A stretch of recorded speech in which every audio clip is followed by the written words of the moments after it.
चलिए दर देशभक्त के इस शानदार एक्सप्लेनर में गोता लगाते हैं और अर्थव्यवस्था की असली तस्वीर समझते हैं। हाल ही में पेट्रोल की कीमतों में 3 रुपए की बढ़ोतरी ने हर तरफ खूब सुर्खियां बटोरी हैं। लेकिन यहाँ एक बेहद दिलचस्प सवाल उठता है, क्या ये बढ़ोतरी ही सबसे बड़ी और असली समस्या है?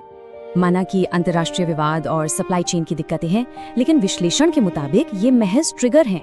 दरअसल मौजूदा भू राजनीतिक संकटों के आने से बहुत पहले ही अर्थव्यवस्था में गहरी संरचनात्मक खामियां मौजूद थीं। पहली खामी है कृषि पर आधी वर्कफोर्स की निर्भरता, जबकि जीडीपी में इसका योगदान सिर्फ 15-16% है।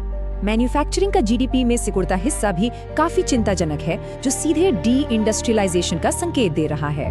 इनोवेशन का हाल भी बुरा है। रिसर्च और डेवलपमेंट पर जीडीपी का सिर्फ 0.6 से 0.7% जाता है।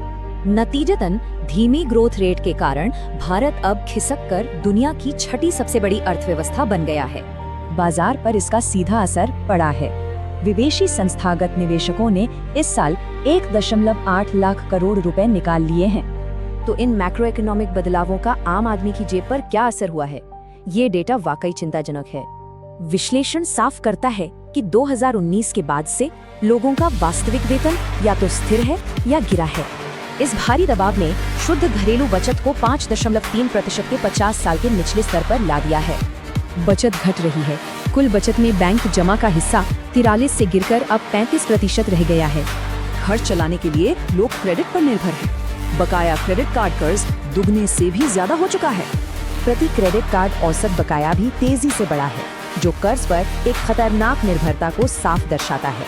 सबसे ज्यादा चौंकाने वाली बात घरेलू निवेशकों का बदलता मूड है, जो अब मार्केट को लेकर सतर्क हैं। पहली बार खुलने वाली एसआईपी की तुलना में ज्यादा एसआईपी बंद हुई, जो इन्वेस्टर्स के गिरते भरोसे का संकेत है। विश्लेषण बताता है कि ग्लोबल इंडेक्स से मिलने वाली इन गंभीर चेतावनियों को भी लगातार नजरअंदाज किया जा रहा है। स्रोत के अनुसार इन कड़वी आर्थिक सच्चाइयों को छिपाने के लिए राजनीतिक और सांस्कृतिक नैरेटिव का इस्तेमाल होता है।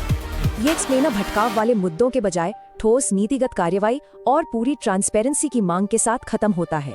तो सबसे बड़ा सवाल, क्या अब फोकस स्ट्रक्चरल सुधारों पर जाएगा या सिर्फ राजनीतिक नैरेटिव के इर्द गिर्द घूमेगा?